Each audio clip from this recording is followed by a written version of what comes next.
And welcome back to the OHIO podcast, everybody. I'm your host, Buckeye Boggs, aka the Podfather, and this is an Ohio State has turned the corner on the hardwood edition of the OHIO podcast. Do us a big favor and smash that like button.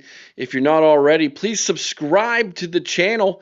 If you're listening to this podcast over at Scarlet and Game and scarletandgame.com, by all means, please give us a 5-star review or wherever you download your podcast. We really do appreciate it.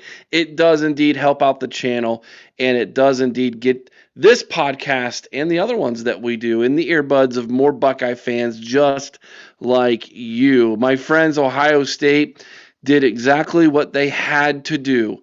And if you listened to my last basketball podcast, which was a while ago, I understand that.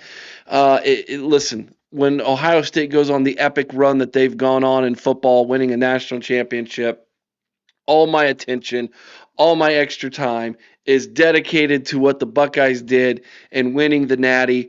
Now I have a little bit more free time to at least address this basketball team and what they did in January and what they can do in February as we look towards a possible NCAA run for the Buckeyes in the hardwood. And that is what this podcast is all about today. We're also going to preview the big game coming tomorrow against Illinois on the road against the Fighting Illini. We got a special guest to talk to you about that. But first, let's catch you all up on what Ohio State has been able to do on the hardwood. Listen, Ohio State had a tough January. We knew it was going to be a tough January. And when the month started, I told all of you the goal for this team should be 5-3. If they could go 5-3, that is a huge win. But they at least have to go 4-4 in the month of January. You look back at what Ohio State has been unable to do before in the month of January, the past 3 seasons. January has always been the month where things fell apart for Chris Holtmann in this basketball team. And it looked like when January got started, it looked like that was what was going to happen for this team.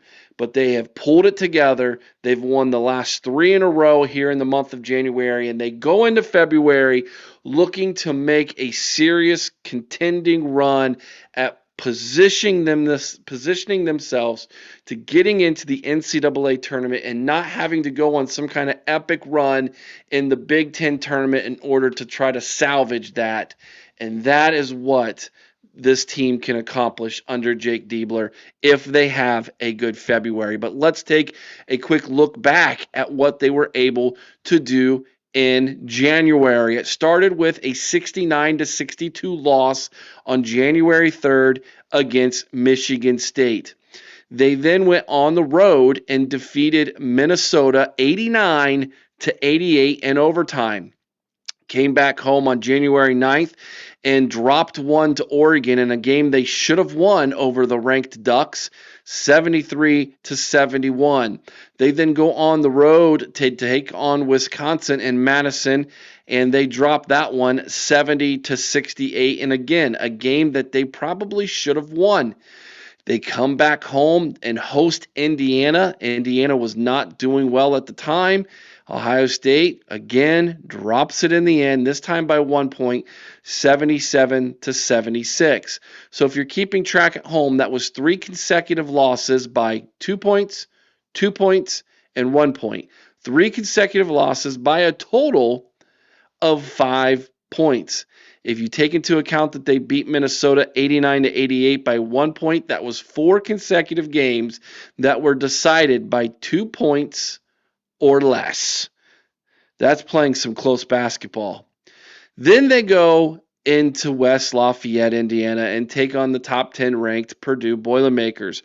Of course, Purdue was ranked number 1 in the nation at the time last year when Jake Diebler took over the Buckeyes as interim head coach, and in his very first game, he shocked the Boilermakers, and he did it again in their home stadium, 73-70 on their home court, that is. 73-70. This was on Tuesday night, January 21st, and that started the 3-game winning streak for the Buckeyes. They came back home and decimated Iowa 82-65. They go on the road last night as we record this on Friday night, and they stomped the Nittany Lions 83-64. Now all of a sudden it appears the Buckeyes are on a roll. So, looking back at what I said at the beginning of the month in January, they had to go 4-4. That's exactly what they did. They did it kind of unconventional, but they did it. They managed it. I didn't think that they were going to lose to Indiana. They did. I was hoping they might steal one between Oregon, Purdue, and Wisconsin. They ended up stealing one there. I thought it would probably be Oregon since that was the home game, but they dropped that one. Ohio State very easily could have been, if you look back at this stretch, 2-6. But they could have also been, believe it or not, 7-1. I mean, talk about a swing. 2-6 or 7-1. The only game where they really got manhandled was against Michigan State, and they lost by 7, 69-62. Ohio State has been in every single basketball game, and they've got some really nice wins, some huge Tier 1 wins on the season. Wins against Purdue, non-conference win against Kentucky. They've got a win against they have a win against Rutgers at home. They had a win against Texas to start the season. So they've got some really nice wins on the resume that they are building. So they're building a nice little resume here. And up next is Illinois, and that is a game, again, this is a resume builder, and this is an Illinois team that all of a sudden is having some difficulties themselves. We'll talk about that when we get into our interview with Ryan. But now let's turn our attention to February, okay? So let's look at the calendar and the schedule for the month of February. Again, you've got 8 basketball games in the month of February. You've got the away game at Illinois this Sunday. You got a home game on Thursday against Maryland, who embarrassed you on their court earlier in the season back in December. So this is a little bit of a revenge game. You go back on the road to take on Nebraska the following Sunday. This is a Nebraska team that has upset Illinois, so they can win, especially on their home court. Then you come home to take on the worst team in the Big Ten in Washington, and then you get to take on February 16th, your rival Michigan, who's in the top 3 right now in the conference. Another home game, this one against Northwestern on February 20th. So if you're keeping track, that's 3 straight home games, and that's actually 4 in 6 games you get at home. This is a huge stretch. If you look at those 6 games, Ohio State needs to win at least 4 of those 6 games. And really, if you can go 4-2 in those 6 games, maybe you drop one to Illinois and then maybe Maryland or Michigan, but you go on the road, you beat Nebraska, you take care of business against Washington, you take care of business against Northwestern, and let's say you get the revenge game against Maryland, or you take down your rival in the team up north at home. Okay, so you go 4-2 in that stretch. You've set yourself up to at least when you go out west to finish the month, you play an away game at UCLA and you play an away game at USC.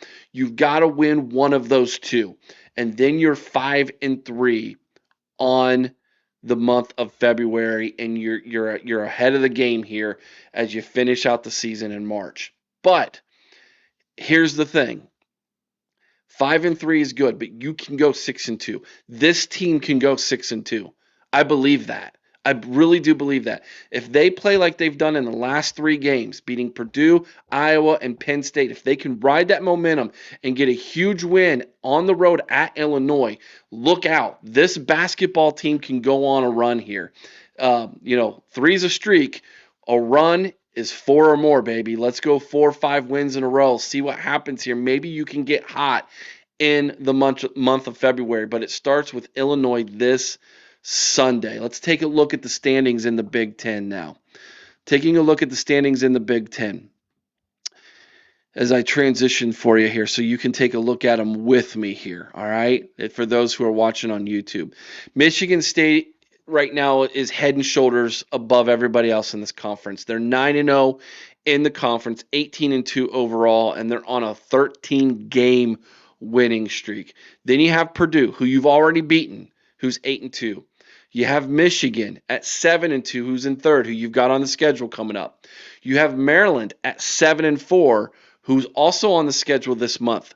However, that is a revenge game. Okay, that's why I said Michigan and Maryland. You get them both at home. You need to win one of those. UCLA 7-4. They're tied with Maryland for fourth in this conference right now. You go out to UCLA. Okay, that's an away game at the end of the month. Wisconsin 6-4, who you barely lost to. You should have probably won that game. Illinois 6-5. Okay, we're going to talk about them in a minute, but this is going to be a tough game at Illinois. That's why I say this is a huge game. You can win this game. This is big for the Buckeyes. Oregon 5-5, Indiana 5-5, and there you are sitting at 5-5. Now look at the records for the teams underneath us who are coming up on the schedule. USC 4-5, you can win that game. Nebraska 3-7, you can win that game. Northwestern 3-7, you can win that game. Washington 1-8. You should win that game. Those are 3 winnable games. USC, Nebraska, Northwestern, Washington, 4. So that's why I say you look at the schedule here. 6-2 is doable. 5-3, that's where you're at. You need to win those 4 games. Let's win one of the other ones, go 5-3, but I think this team can go 6-2. I don't know. What do you guys think? Let me know in the comment section below. What do you think the Buckeyes are going to do in the month of February? Do you think they go 6-2 like I think they can? Or do you think 5-3 is probably where they'll end up, and that's kind of what they have to do to keep their head above water as they're treading water to try to get into the NCAA tournament here as the season begins to wind down? We're coming around the stretch here. Month of February, you're kind of coming around the stretch and you're looking out ahead and you're seeing March Madness out ahead of you here. February is a big month. And in the past, January destroyed this team coming into February. January did not destroy this basketball team. They went 4-4. They kept their head above water, and now they're on a win streak, and they're looking like, hey, even though they're sitting smack dab in the middle of the Big Ten at 5-5, they are trending upward here. That is huge for this basketball team. Let's see what they can do in the remainder of the season. I'm excited for what Jake Diebler's done. Now, a couple news and notes before we bring on our guests and we talk about the big game this Sunday between the Buckeyes and the Fighting Illini. Meechie Johnson is not back with his team. I do not look for Meechie Johnson to return. No one knows exactly why he left the program. It obviously is, I don't think it's physically related. It's either mentally related or has to do with something, a family issue of some kind. But Meechie Johnson is not with this basketball team. He hasn't been with this basketball team for several months. I don't look for Meechie Johnson to come back. However, some really good things have happened for this basketball team, and that is the continual development of Devin Brown and the true freshman John Mobley Jr., who has stepped in and done a great job. There's also been this little kind of, no one's really talked about it a whole lot, but Micah Parrish playing good guard play and is allowing Bruce Thornton, along with Quez Glover, allowing Bruce Thornton to play the 2 more. And so he's not having to do all the point guard stuff, and Bruce Thornton is kind of becoming a scorer at the 2, along with John Mobley Jr. on the wings. And this team has kind of all of a sudden found themselves offensively, and more importantly, they found themselves defensively. The Buckeyes are playing fantastic defense in this last 3 games, this last little winning streak they've had. They are challenging teams defensively like no one else in the Big Ten is, especially on the perimeter, challenging shots, closing out on the shooters, boxing out, and then they're crashing the boards offensively and getting a lot of second chance opportunities, and this is really helping them out. In this stretch, Bruce has been doing great. Like I said, John Mobley Jr. has been doing great, and Devin Brown's continual improvement as a scorer and a down low presence in the 4 has been fantastic. Also, hats off to Sean Stewart and Aaron Bradshaw, who are playing the 5 really well. They're becoming interchangeable at the 5, and even though both guys aren't technically really big-bodied guys, they're doing pretty well. And even the freshman, Ivan's getting in there and starting to bang around a little bit and getting more acclimated to the American style of game here. He is spelling these guys, giving them some good minutes in relief here as well. But I really like what we have rotationally with this team now. Colin White's the only guy not named Michi Johnson right now who's not really playing. The freshman who is battling a lower body injury, but I think he's gonna be back soon and should be able to start getting back into shape hopefully and can spell some of those guys at the three hole offensively as well. But yeah, right now, if you look at the leaders on the team, Bruce Thornton is averaging 17 points per game. He's leading the team. And then Devin Royal at 13.9 points per game and John Mobley Jr. at 12.6 points per game as the freshman. And at the beginning of the season, neither one of these guys were even starting. This was your 6-man, and Devin Royal and John Mobley Jr. was kind of like the freshman. We'll see what he does by the middle of the season, see if he can get into some games and spell some guys and put some solid minutes in. But no, these guys have been thrust in the starting positions and doing really well. Micah Parrish is averaging 11.6 points per game as well, so that's nice too, to be over 10 points per game from the point guard position. Aaron Bradshaw is averaging 7.1 points per game. Sean Stewart, 6.1 points per game. Evan Mahaffey off the bench, 4.3 points per game. Quez Glover, 5.5 points per game. So bench play, you're not getting a ton of scoring from the bench, but you're getting some solid defensive minutes and some rebounding from those guys. Leading the team in rebounding, speaking of the boards, at 7.4 boards per game is Devin Royal. Sean Stewart's getting 6. Micah Parrish, 4.6. Evan Mahaffey, 3.4. Bruce Thornton, 3.2.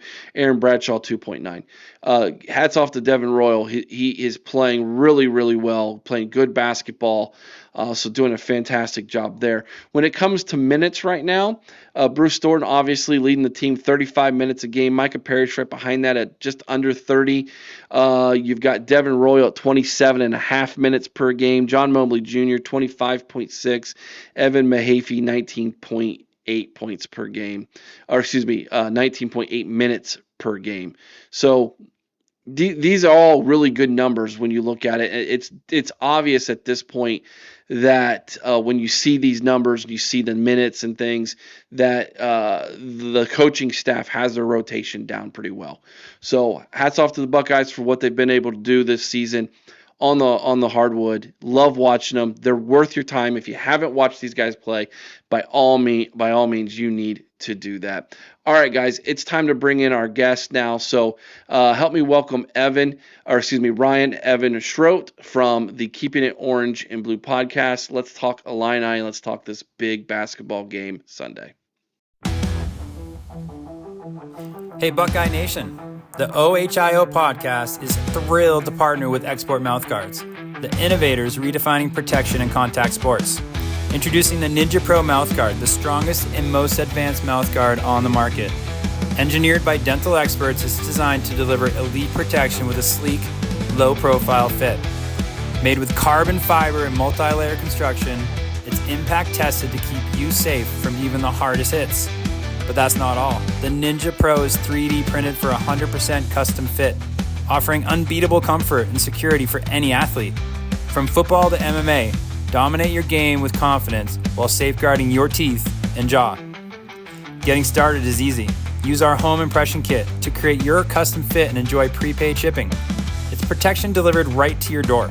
Plus, with a 1-year warranty and 100% satisfaction guarantee, and proudly made in the USA, the Ninja Pro is your ultimate defense on the field or in the ring. And here's the best part. When you visit exportguards.com, use promo code OHIO at checkout to get 20% off your purchase. That's right, 20% off elite protection made just for you. Protect your game, protect your future. Choose Export Ninja Pro Mouthguards, where innovation meets protection.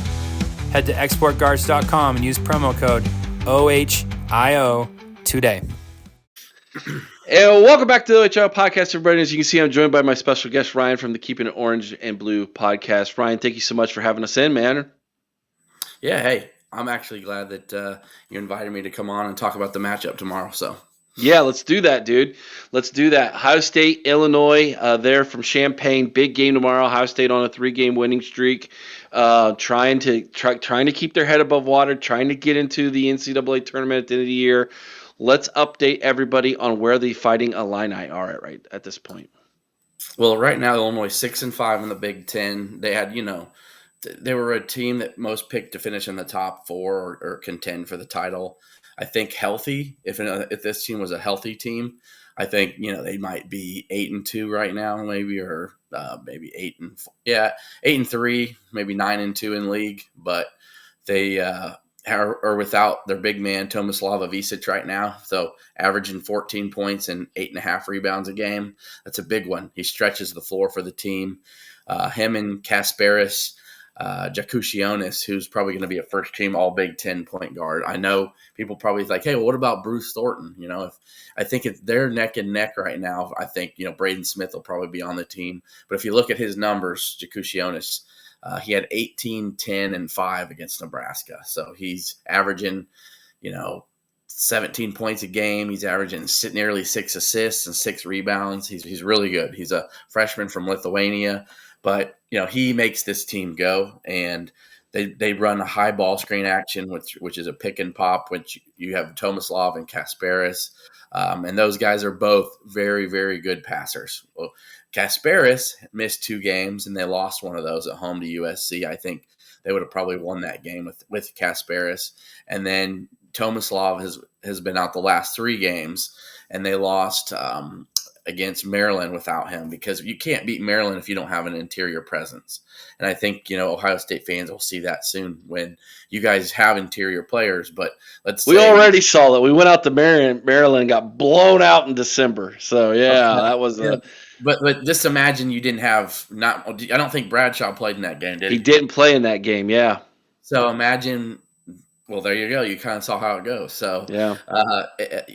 So when you're shorthanded in the post against Maryland, it's not gonna go well. So, anyway, so Illinois is kind of at this make or break point right now. It's a huge game for them, I think, which I'm not saying is going to be bad for Ohio State, but when you have a team that's like coming on a 3-game win streak and you have a team that's lost 2 of their last 3, Illinois is not playing their best right now, and this is a big game for them. It's also a quad 1 game for them at home because of the net, so Ohio State's net is really good, which helps them, I think, make the NCAA tournament. But this is a quality quad 1 opportunity at home, and Illinois needs to seize this and take advantage of it. They just haven't been whole, and they're trying to make some adjustments, get some things figured out. They've got guys struggling right now. Ben Hummerkaus, who's been starting for them. I think you may see him not be starting tomorrow. I think, Will Riley, another really good freshman on this Illinois team, has been playing really well of late. So he almost carried them to a win at Nebraska. Illinois just came off an overtime loss to Nebraska where they did not play very well. It's not a good Nebraska team. It's very disheartening. They had 17 turnovers, and Nebraska capitalized on that. So this is a team right now that Illinois is trying to figure it out and find itself with a team that they're not complete. Like when you just kind of making adjustments because Tomislav Ivisic has mono and they don't know how long he's going to be out. So this is the 4th game he'll be out if he doesn't play tomorrow, which it looks like he will not. Okay. Interesting. Of course, Ohio State's been dealing with some injuries themselves and some guys who aren't with the team. Michi Johnson's not with the team. What happened with Michi? No one knows. He just all of a sudden was no longer with the team for personal reasons was the reason given, and it wasn't an injury thing, and he's not been back, and this is going on 2 months now. So that's been weird. And that's weird because I knew he was excited to come back. So. Yeah. Yeah, Yeah, and yeah, that hurts, no doubt. it does. It does, and then you had Bradshaw had some legal issues for a while. I think he missed 8 games, something of that nature, and so he hasn't started a game since then. He comes off the bench. Sean Stewart's playing the 5. I liken Sean to more of a 4, but he's been filling in the 5.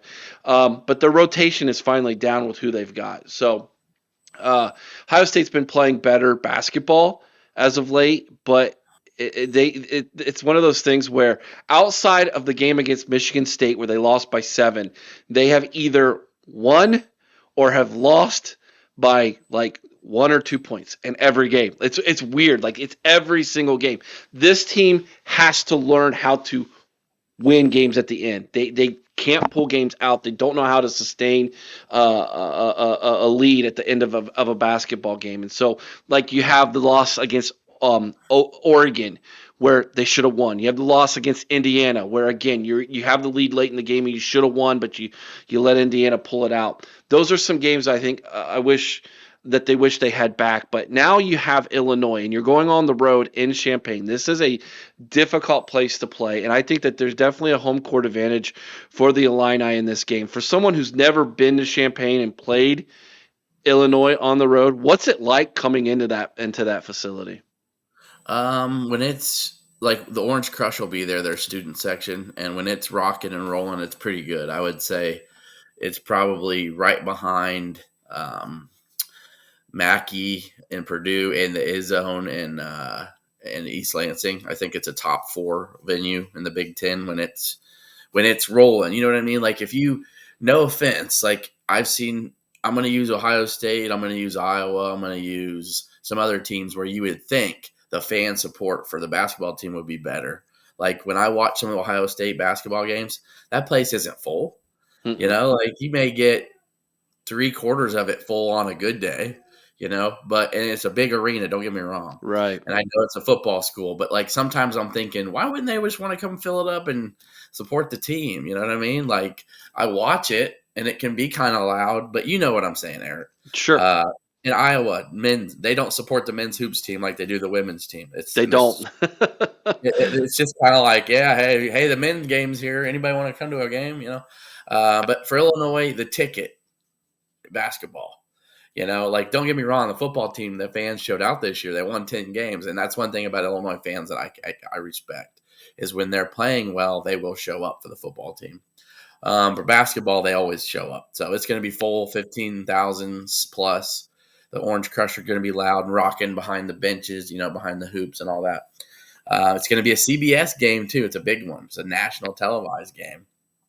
So I'm glad it's a noon tip here, not an 11 a.m. tip, because Illinois 11 a.m. tips don't go very well because it's still like a sleepy crowd. You need that little extra hour apparently because Illinois is not good at the 11 a.m. tips. So it's going to be a rocking loud environment. Hopefully CBS broadcasts that because I don't know if you've noticed with the FS1 and Big Ten mics, man, you can barely hear the crowd noise on some of those. So it's not good. Yeah. So it's going to be loud. It's going to be raucous.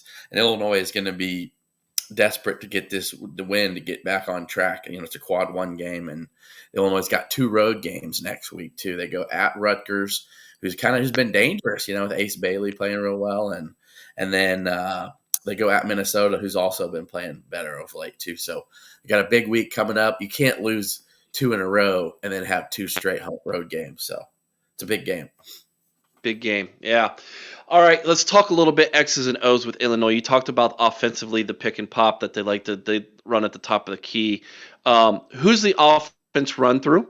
And is there any other thing offensively you want to touch on before we switch it over to the defensive side of the ball for you guys? Yeah, so as I mentioned, they just call him KJ, the 18-year-old Lithuanian who's going to be a top 10 NBA draft pick. His name's Kasparis Jakušionis. You guys are going to see a lot of him.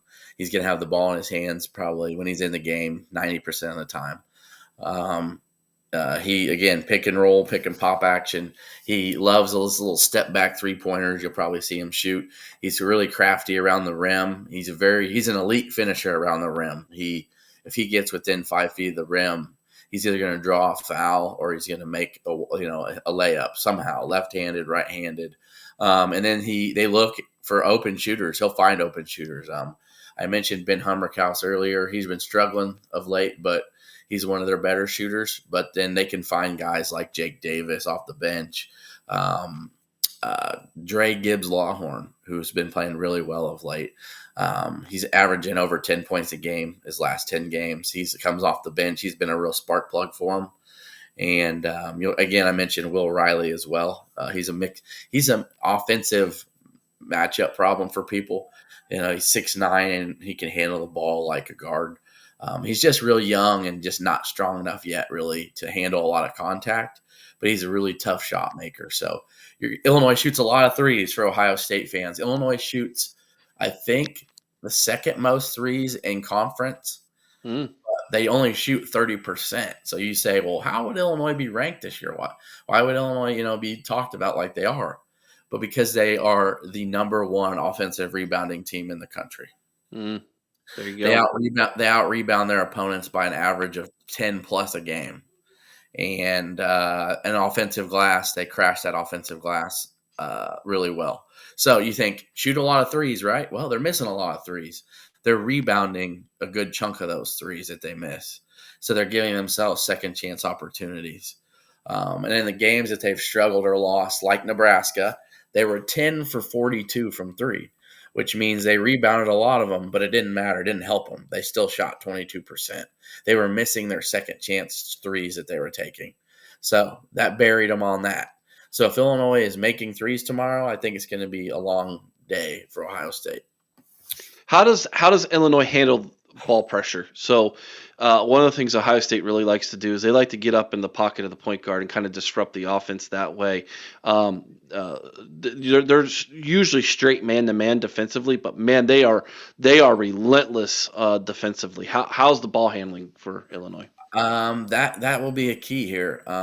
They can be turnover prone. As good as I mentioned Kasparis is, he'll turn it over 4 to 6 times a game, depending on who's in his face and who's guarding him. But again, they will set tons of ball screens for him, even near half court, if they need to get him rolling downhill, which is what they're wanting.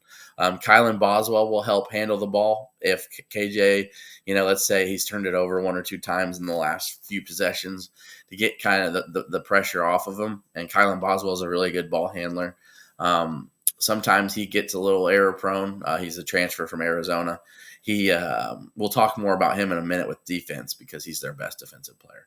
But so Kylan Boswell and Kasparis usually handle the ball, and they're okay with ball pressure. But again, you're going to see tons of ball screens, and if they're struggling to get their offense rolling in half court with the ball pressure, they'll just set the ball screens higher probably and try to work it from there.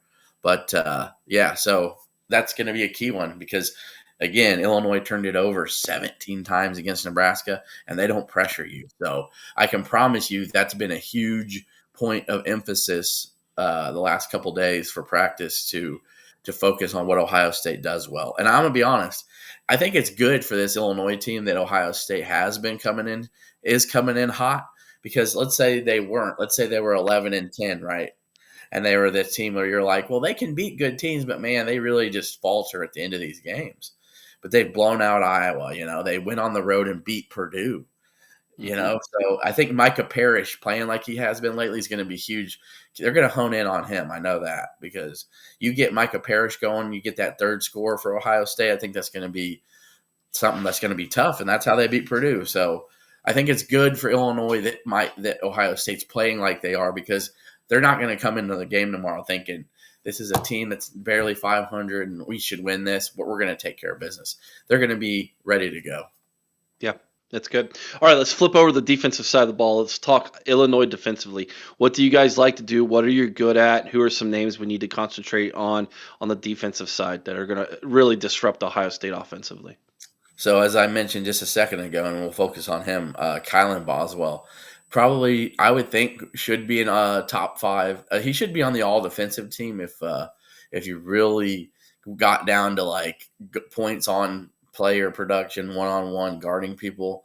but that's not really how it works. It's going to end up being like who had the most steals a game.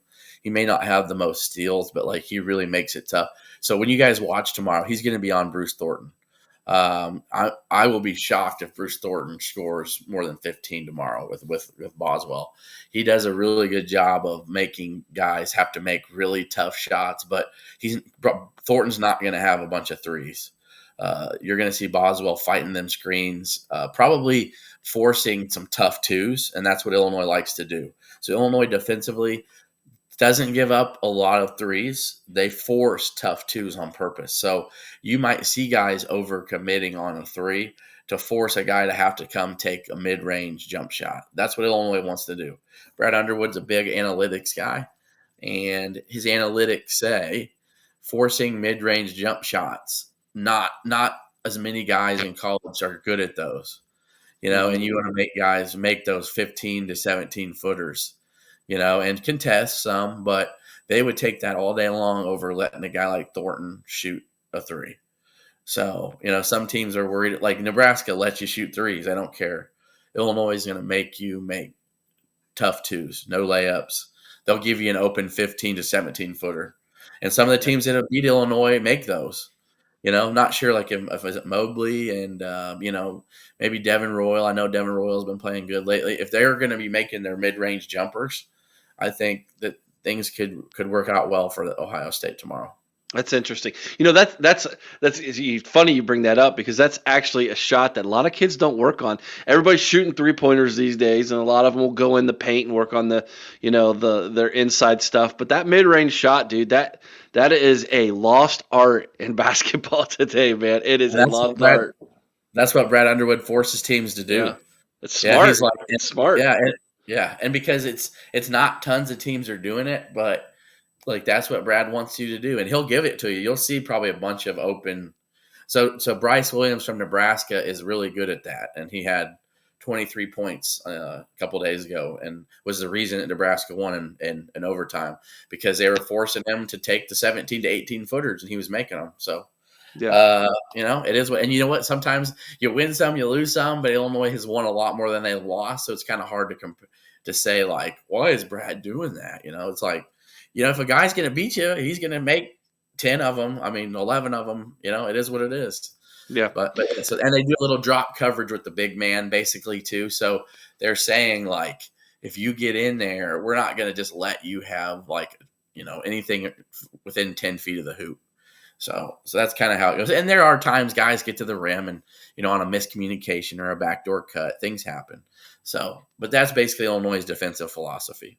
Yeah, it's a good one. It's one I would share. And it's funny you brought up analytics because I think that's something that is becoming more prevalent in the college basketball game. The further away we get from some of the old school guys, and the more the 3-pointers brought into this game, in NBA even too, is analytics is just taking kind of things over a little bit, but including rotational. Like, hey, what kind of rotation we are? Well, what's the analytics tell us we should do with that?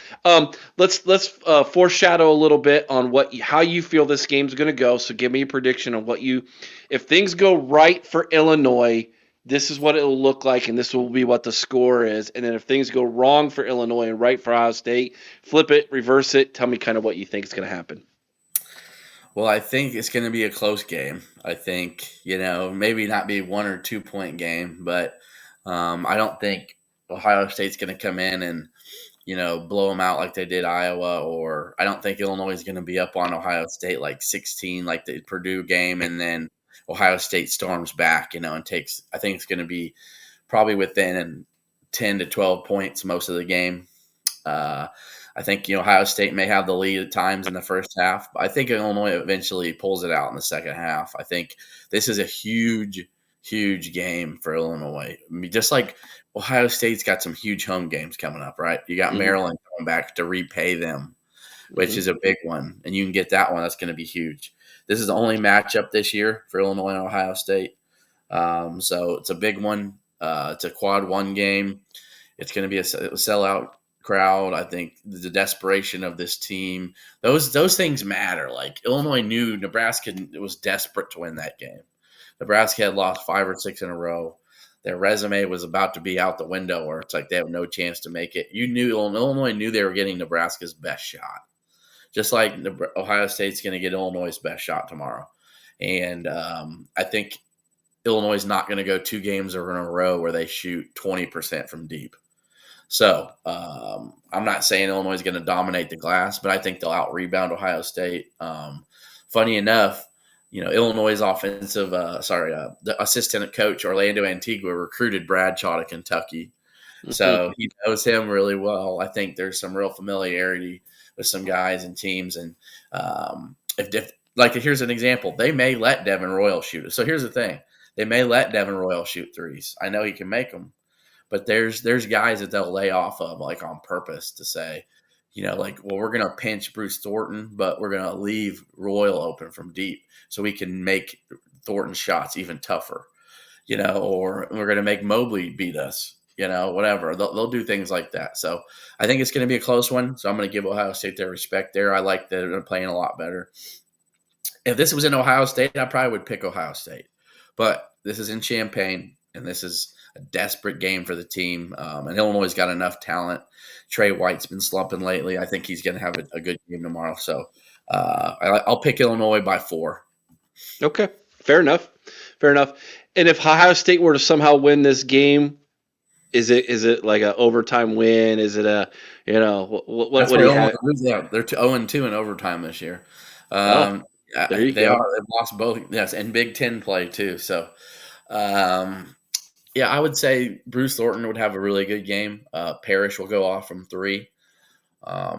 You'll have Devin Royal will have a good game rebounding offensively in the post, and have some putbacks and ones, and give his guards more opportunities to shoot. I've watched enough Ohio State games to know, and even just last year, kind of how some of their guys play. So I think that's how Ohio State would win. Bruce Thornton gets off early. You get Devin Royal rolling, and then Micah Parrish, hits 2 or 3 threes to get him going as well. So I could see a 4 or 5 point win for Illinois. I could see a 3 or 4 point win for Ohio State. I think it's going to be within 2 to 3 scores though. So yeah, makes sense. Ryan, I appreciate you joining me, man. Tell everybody where they can find you, brother. Yep, you can find us at 200 columns on YouTube, but it's in the title is Keeping It Orange and Blue podcast. So you can find us there every Sunday or Monday we record, and then on X, as I have on here, 200 columns Rye on X. And, we enjoy being part of the College Huddle. Hopefully it continues going and slowly builds and grows. And I always enjoy our chats. I'm looking forward to our football chat coming up in the fall. That's gonna be a fun one because Illinois is not a little. Hey, no, they're not. In fact, I have Illinois sitting right now at either the 3rd or 4th best team going in the next season in Big Ten, and Ohio State has to travel to Illinois next year. Yeah, they do, and you know what? You guys will probably be the favorite, but I can tell you what, it won't be a free walk. No, it will not. It's going to be fun, and the fact that Ohio State fans are thinking that Illinois is probably one of the top 3 or 4 teams in the Big Ten. Man, how things have changed, man. Brett Bielema has really changed the culture of the program. So absolutely, dude. Thanks, appreciate you, Ryan. Yep. Enjoy the game tomorrow, man. That's right, noon CBS, guys. We'll catch you then. 1:00 here in Columbus, folks. Noon Central Time, correct. Hey, everybody, it's Buckeye Boggs from the OHIO podcast. If you could do me a big favor, there's one way you all can help right now the growth of this channel. That is giving us a thumbs up. Hit that like button if you're watching on YouTube or on Facebook. The other thing you can do is you can become a member by joining our monthly membership. It's only $3.99.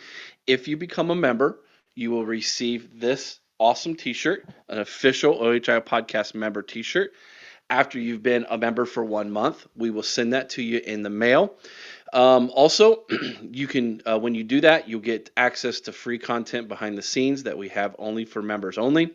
You will also be able to have extra little icons and graphics that you can use, little emojis that are specific to just this channel that only members have as well. The other thing you can do is you can purchase merch from our store.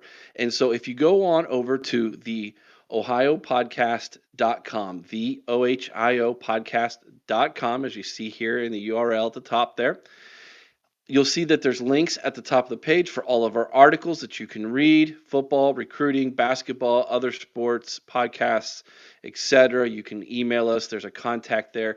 We also have a store. The store is ran by Chris, the Wild Man. He runs an online store that you can get all kinds of memorabilia as well as a few items from the OHIO podcast. But if you want OHIO podcast merchandise, t-shirts, hats, etc., you're going to want to click on this merch link. And this takes you to Campus Sideline, who we have partnered with in creating um, official OHIO podcast merchandise.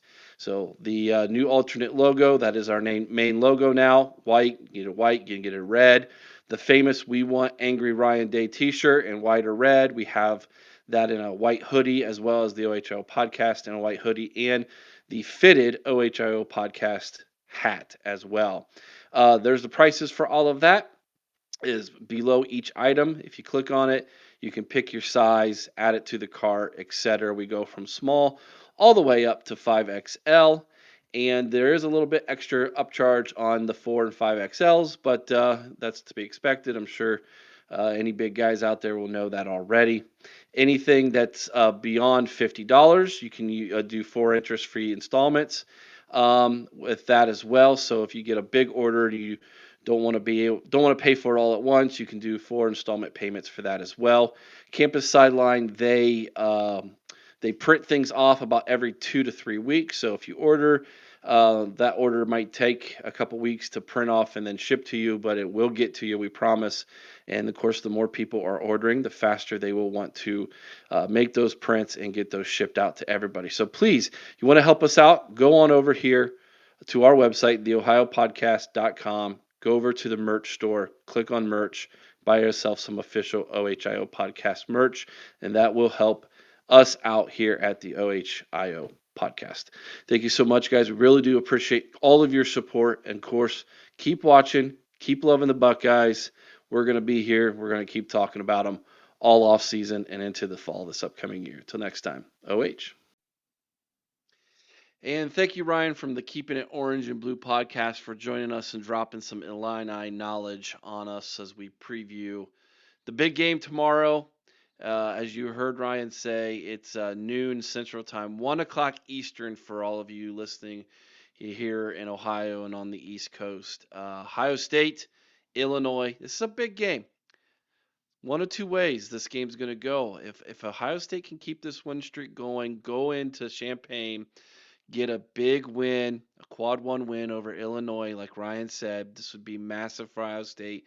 It's also big for Illinois, who is kind of at a crossroads themselves, has dropped some close games, not where they thought they were going to be at this point in the season. They don't want this thing spiraling out of control. They need to stop the bleeding, and this is a huge game for them as well.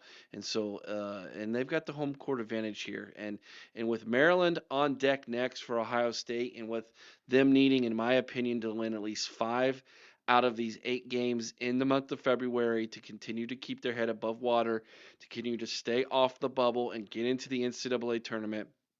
Tomorrow's game looms very large for both of these football teams. I'm going to be watching several things. Now that we've talked to Ryan, we've gotten his take on things, we've kind of dove through some statistics and looked at some things. I'm going to be looking at this. Ohio State's defensive ball pressure on Illinois. Can we create turnovers, fast break opportunities, easy scoring opportunities for us? That's one of the first things I'm going to be watching. The second thing I'm going to be watching is the rebounding. Who is going to be winning the glass? Ryan's very confident that Illinois can do that. Ohio State, they out-rebounded Iowa big time. They out-rebounded Penn State big time in their last 2 big wins. Can they go up against a team that is really good at hitting the offensive glass? Can they clean that up? If they limit Illinois' second chance opportunities and they're creating turnovers, Ohio State can go into Champaign and they can win this game. I think they can win this game convincingly. If they don't do those things and Illinois is knocking down shots, it's going to be a long afternoon for the Buckeyes. And I think the Illini come away from this with a victory. This is a huge game for both these teams. Looking forward to it. And we'll be back in a week as we talk about not only this game, but the next one against Maryland as well for Ohio State as we dive into the home stretch of the season for the Buckeyes. Make sure you give this video a thumbs up. Smash it if you don't mind. If you're watching, if you're listening to the podcast version of this, we appreciate you and we thank you for doing so. Please give us a like or a 5-star review wherever you're listening to your podcast. Thanks to Fansided, Scarlet and Game for sponsoring us and allowing us to do this on their platform as we talk Ohio State football and basketball for the remainder of this basketball season, guys. And if you don't mind, if you're watching on YouTube, give us a comment down in the comment section below. Let us know what you're going to be watching for and who you think is going to win this game tomorrow between Illinois and Ohio State, guys. Till next time, be kind to one another. I owe someone's OHC in Carmen, Ohio with all your heart. Till next time, guys, you know what to do. Go Bucks.